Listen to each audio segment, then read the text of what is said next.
et nous devons vivre ensemble cette humanité-là. Allah nous parle en disant Inna hadhihi ummatukum ummatan wahida wa ana rabbukum fa'budun. Mais nous sommes du même sang. Au temps de l'apartheid, on disait comme ça, rouge est le sang des noirs. Donc, inna khalaqnakum min dhakarin wa unsa. Nous avons créé d'un mâle et d'une femelle. Allah a terminé son Coran en parlant 5 fois dans une des plus courtes sourates du Coran.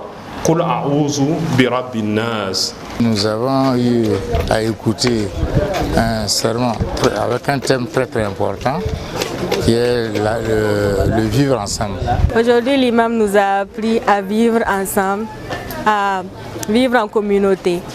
Mais nous devons nous respecter chacun dans sa religion, mais tout en vivant ensemble. Voilà, c'est-à-dire qu'on a besoin des uns des autres.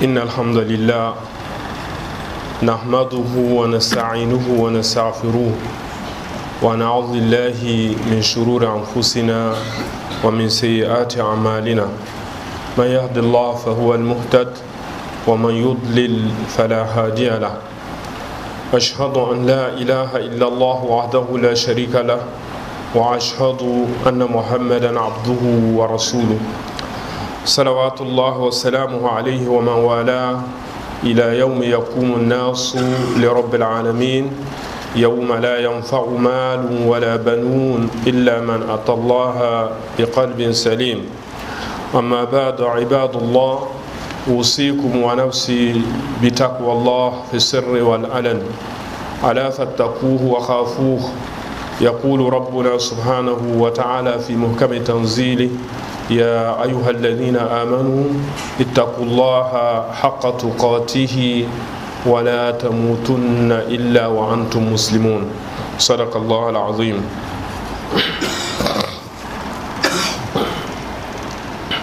Alhamdulillah, toutes les louanges sont à Allah, le clément, le miséricordieux, le maître et seigneur des univers.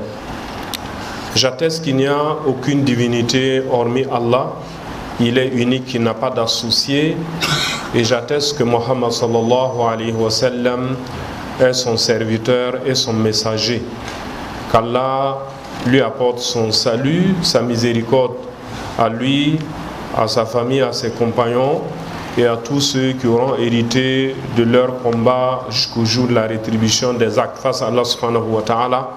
Que nous soyons de cela. Mes frères et mes sœurs, craignons Allah comme il mérite d'être craint et ne mourrons qu'en étant pleinement soumis à Allah. C'est une recommandation de Dieu. Et nous demandons à Allah subhanahu wa ta'ala qu'il nous guide, qu'il nous conduise sur le droit chemin et nous y maintienne. Car celui que Allah guide est bien guidé et celui qui laisse ne peut trouver de guidance si ce n'est auprès d'Allah subhanahu wa ta'ala.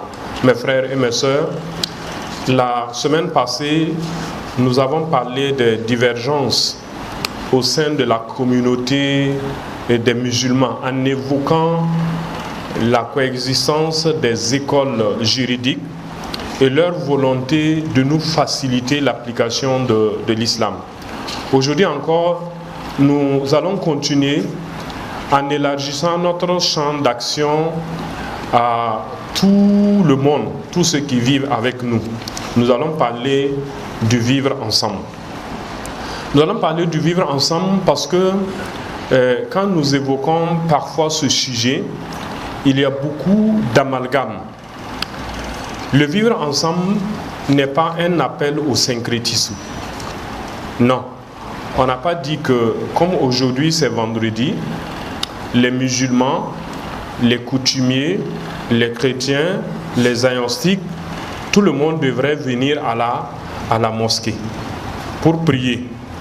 Et qu'après demain dimanche, tout le monde se retrouve à l'église. Et puis le 15 ou c'est le 16 mai, on se retrouve ensemble et on fait les adorations. Non, ce n'est pas ce qui a été dit. Ce que nous appelons le vivre ensemble, c'est que le musulman qui est à la mosquée aujourd'hui, il a une proximité envers Allah subhanahu wa ta'ala. Il reçoit la lumière pour laquelle il est venu. Et quand il va sortir de la mosquée, habillé de morale, habillé d'éthique, habillé de valeur, il va rejoindre les autres membres de la société qui n'étaient pas à la mosquée, parce qu'ils étaient sûrement aussi dans leur lieu de culte, et ensemble ils vont bâtir la cité.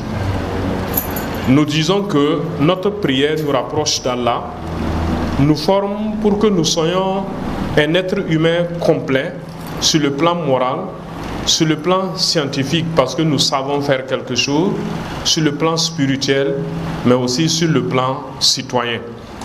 Et comme c'est Allah qui nous a parlé, et que Allah subhanahu wa ta'ala est celui-là aussi qui a créé les autres qui ne sont pas venus à la mosquée, normalement il n'y a pas de problème. Allah doit nous donner les directives, comment nous allons vivre avec eux. C'est ce que nous appelons le vivre ensemble. Ce n'est pas le syncrétisme. C'est très bien de le souligner, parce que comme ce sont des moments où on parle de vivre ensemble, on parle de cohabitation pacifique, on parle de cohésion sociale, il y a des discours parfois qui ne vont pas dans ce sens, mais qui incriminent ceux qui portent ce thème de vivre ensemble en disant qu'ils disent il n'y a pas de religion, on doit faire ensemble. Ce n'est pas ainsi. Le vivre ensemble, c'est pour dire que ce n'est pas une fatalité. Vous entendez les gens dire nous sommes obligés de vivre ensemble. Non, nous avons la chance de vivre ensemble. Pourquoi? Parce que nous sommes des humains. Parce que Allah subhanahu wa ta'ala nous a créés, il nous a dotés de raison.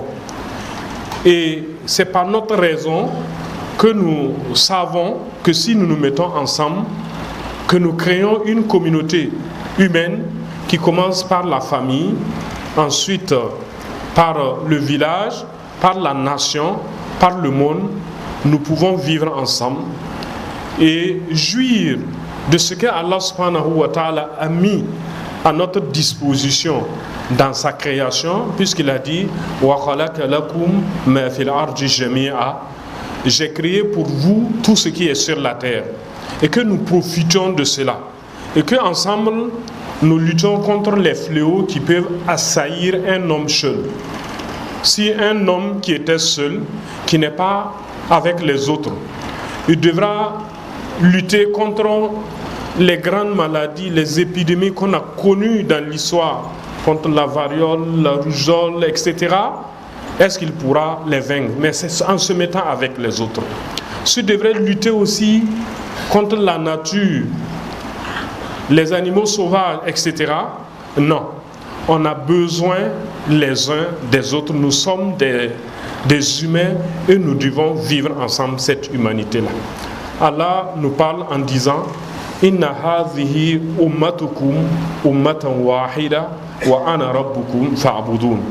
Cette humanité, cette communauté humaine, elle est unique. Et moi, Allah, je suis votre Seigneur, adorez-moi. C'est pour dire que si nous sommes différents par nos langues, par nos cultures, par nos ethnies, nos races si on veut, et aussi par nos religions, ce n'est pas quelque chose qui a surpris Allah subhanahu wa ta'ala et qui est au-delà de sa science et de son pouvoir. Ça fait partie de sa volonté, ça fait partie du dessein d'Allah subhanahu wa ta'ala. Pourquoi? Parce que dans notre dogme, dans l'aqida que nous portons, ce qui fait de nous que nous soyons musulmans, il y a les attributs d'Allah subhanahu wa ta'ala. Et parmi ces attributs, je prends juste 2. Nous disons que Allah, il est alimun bi kulli shay.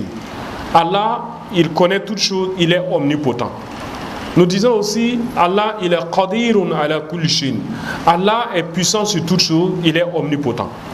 Les seuls attributs de l'omnipotence d'Allah, de l'omniscience d'Allah, qui suppose que Allah sait ce qui a été, ce qui est et ce qui sera, et que tout se passe dans la permission d'Allah subhanahu wa ta'ala. Ma sha'allahu kana wa ma lam yasha lam yakun. Ce que Allah décide, c'est ça qui est, et ce qui ne veut pas ne sera pas. C'est que si les hommes sont différents par les couleurs, par les langues, par les cultures, par leur région et par leur religion, c'est que c'est la volonté d'Allah subhanahu wa ta'ala. C'est que si Allah, il est tout puissant, comme je le crois et comme vous le croyez, s'il est omniscient aussi, comme je le crois et comme vous le croyez, ces différences-là, c'est Allah qui l'a voulu. Ou bien nous croyons que Allah ne pouvait pas faire tout le monde, genre nous sommes des clones, réagit à la seule impression et que tout le monde se comporte de la même façon. Il pouvait le faire puisque nous disons qu'il est omnipotent. Ou bien Allah subhanahu wa ta'ala ne savait pas que s'il nous crée différents, les Africains, les Blancs, les Rouges, etc., nous allons, j'allais dire nous chamailler. Il le savait, mais il l'a fait. Donc c'est la volonté d'Allah subhanahu wa ta'ala. Et c'est pourquoi je dis que c'est une chance. C'est parce que chacun porte quelque chose que l'autre n'a pas.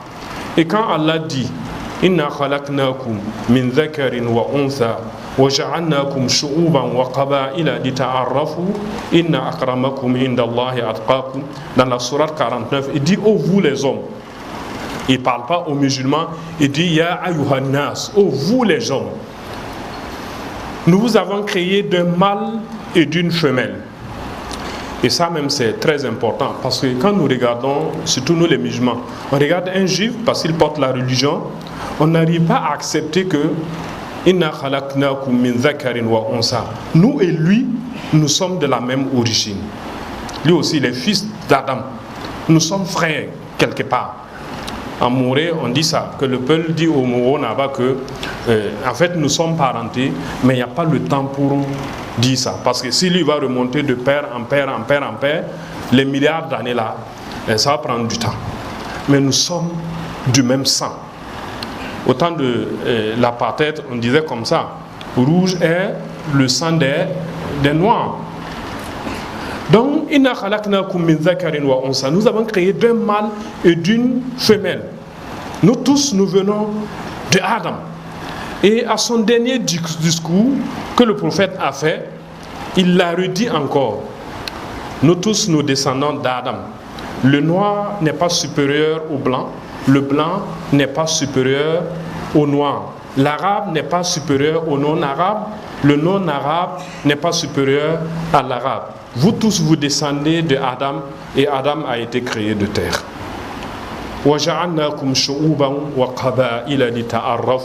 Nous vous avons créé en nation, en tribu, en peuple, en communauté, pour que vous vous entreconnaissiez. Parce que, comme je l'ai dit, chaque communauté, chaque corporation humaine porte quelque chose dont l'autre a besoin.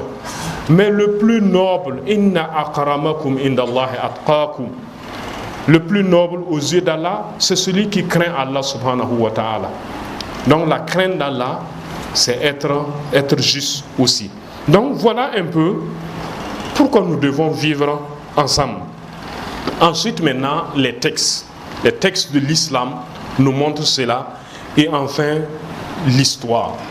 Quand nous regardons les textes, comme je viens de les citer, le verset du Coran, la sourate 49, les appartements et les hadiths, dans le dernier discours du prophète sallallahu alayhi wa sallam. Mais quand nous fouillons le Coran, nous voyons que Allah subhanahu wa ta'ala parle de la fraternité religieuse en disant les musulmans, les croyants ne sont que des frères. Mais au-delà seulement, il parle aussi de la fraternité parce que les gens sont du même pays. quand Dieu envoie les prophètes, il les envoie dans leur peuple, en appelant ces gens-là les frères du prophète. Il dit Ikhwan Loud, les frères de Loud, Ikhwan Nour, les frères de Nour, les frères de Salih. Donc, ça veut dire qu'ils sont frères parce qu'ils appartiennent au même peuple. Donc, si nous sommes citoyens, nous sommes membres d'une nation, il y a une fraternité nationale qui nous réunit à côté de la fraternité religieuse. Et au-delà maintenant, nous sommes humains, il y a une fraternité humaine qui nous réunit. C'est pourquoi le calife Ali, radiallahu anhu, Allah soit satisfait de lui, dit respecte son frère. Parce que respecte tout homme, l'être humain. Parce que s'il n'est pas ton frère en religion, il reste ton frère en humanité. Et là, c'est très important. Le Coran s'adresse à l'humanité. Le Coran s'adresse à l'humanité. Vous savez que nous, les musulmans, nous faisons la force aux gens. C'est une boutade, mais c'est vrai. Allah subhanahu wa ta'ala, il descend le Coran, l'il alamin, pour les gens. Et nous disons, le Coran là c'est pour nous les musulmans. Non, le Coran c'est pour tout le monde. Le Coran est venu guider toute l'humanité. C'est pourquoi quand Dieu parle dans le Coran, il dit parfois Ya ayyuhan nas, oh vous les gens. Il s'adresse à tout le monde. Parfois il dit Ya ayyuhal lazina kafaru, ou vous les mécréants. Il a sa part dedans, et moi je prends, je dis il ne va pas toucher, il ne peut pas lire. Mais comment vous voulez même qu'il sache qu'on parle de lui dedans? Il y a Ahl al-Kitab, ou vous les gens du livre, Dieu leur parle dedans. C'est dans notre livre, et nous on dit non, ils ne peuvent pas voir dedans, ils ne peuvent pas toucher, ils sont sales. Comment le message va leur parvenir? Le Coran, ce n'est pas pour nous. Le Coran, c'est pour toute l'humanité. C'est Dieu qui l'a descendu pour ses serviteurs. Et ce n'est pas réservé à nous seulement. Allah a terminé son Coran en parlant 5 fois dans une des plus courtes sourates du Coran. Qul a'udhu bi rabbin nas, malikin nas, ilahin nas, min sharril waswasil khannas, alladhi yuwaswisu fi sudurin nas, min al-jinnati wan nas. 5 fois an-nas. 5 fois an-nas. C'est dans notre Coran. C'est la dernière sourate. Dieu a parlé à Nas, l'humanité, 5 fois. Il l'a nommé. Mes frères et mes sœurs, nous n'avons jamais à nous opposer à la différence, mais plutôt à l'injustice. C'est pourquoi l'écrivain ou bien l'écrivaine Anna Gavalda dit ce qui empêche les gens de vivre ensemble, c'est leur connerie, c'est pas leur différence. Nous pouvons être dans la même famille, nous pouvons être des jumeaux, mais si l'un me trompe, nous serons divisés à jamais. Il y a des jumeaux qui ne s'adressent pas la parole, portent le même nom, ils ont la même langue, ils ont le même père, ils ont la même maman, pratiquent la même religion, mais peut-être affaire d'argent les a divisés. Dans nos familles, s'il y a des difficultés, et ce n'est pas parce qu'on n'aime pas le chef de famille, on n'aime pas un tel. Non, il y a un problème d'intérêt mal géré. Et dans la communauté, c'est la même chose. Donc nous devons apprendre à vivre ensemble parce que nous sommes de la même humanité, nous sommes de la même origine. Les textes de l'islam aussi nous donnent cela. Et l'histoire de l'islam, avec notre prophète, qui est le modèle, nous a montré qu'il a appris à vivre avec les communautés, surtout à Médine. Il était entouré de plusieurs communautés et ils ont vécu ensemble. Donc Allah subhanahu wa ta'ala préserve notre unité nationale, qu'Allah subhanahu wa ta'ala préserve notre unité aussi au sein de la communauté des musulmans et renforce aussi notre vivre ensemble. Qu'Allah subhanahu wa ta'ala nous ramène la paix et la sécurité, qu'Allah subhanahu wa ta'ala vienne en aide à tous ceux qui souffrent et qui sont affectés, c'est nous tous, de cette situation, qu'Allah subhanahu wa ta'ala nous soutienne. Rabbana atina fid dunya hasana wa fil akhirati hasanatan wa qina adhaban nar. Allahumma rabbana ighfir lana wa li ikhwanina alladhina sabaquna bil iman wa la taj'al fi qulubina ghillan lil ladhina amanu rabbana innaka ra'ufur rahim. Allahumma salli ala Muhammad wa ali wa وصحبه وسلم سبحان ربك رب العزة عما يصفون وسلام على المرسلين والحمد لله رب العالمين. Aujourd'hui, l'imam nous a appris à vivre ensemble, à vivre en communauté. Il nous a dit que malgré nos différences, nous devrions, malgré nos différences de religion, d'ethnie et de famille, nous devrions vivre ensemble pour une communauté meilleure. Dieu nous a permis d'être présents aujourd'hui à cette prière de vendredi et nous avons eu à écouter un sermon avec un thème très important qui est le vivre ensemble. C'est un thème vraiment du moment. C'est un thème, c'est pas seulement national, même mondial. Ce que nous avons retenu, vraiment, c'est des conseils et que chacun vraiment se remonte comment Dieu nous a fait descendre le Coran et que c'est un outil très important pour nous d'être ensemble. Ce n'est pas seulement entre musulmans, mais c'est l'humanité. Avec ce que nous vivons actuellement comme fléau dans ce pays, si au moins les gens avaient retenu beaucoup de choses de cela, je pense que ça allait tempérer beaucoup de choses. Donc seulement je rappelle à nos frères musulmans qui malheureusement certains sont aussi dans l'égarement, qu'ils reviennent et qu'on reprenne les fondamentaux réellement de l'islam, comme l'a dit l'imam, et que nous puissions vraiment être ensemble, aussi musulmans que les non-musulmans. Pour ce qui concerne le sermon de ce vendredi, l'imam a surtout parlé de vivre ensemble. Voilà, comment nous pouvons vivre ensemble. Ce qu'il a expliqué, si on veut aller vraiment à l'essentiel, c'est qu'en réalité, si Dieu nous a créés différents, de différentes races, de différentes couleurs, c'est pour que nous puissions nous interconnecter entre nous. Et il est dit également que nous nous complétons. Nous avons besoin des uns des autres. L'homme n'est pas fait pour vivre seul. C'est un être éminemment social. Voilà pourquoi nous vivons ensemble en société. Si on devait vivre individuellement face à l'adversité de la nature, personne ne pourra survivre. Bismillahirrahmanirrahim. Le sermon d'aujourd'hui a porté sur le vivre ensemble.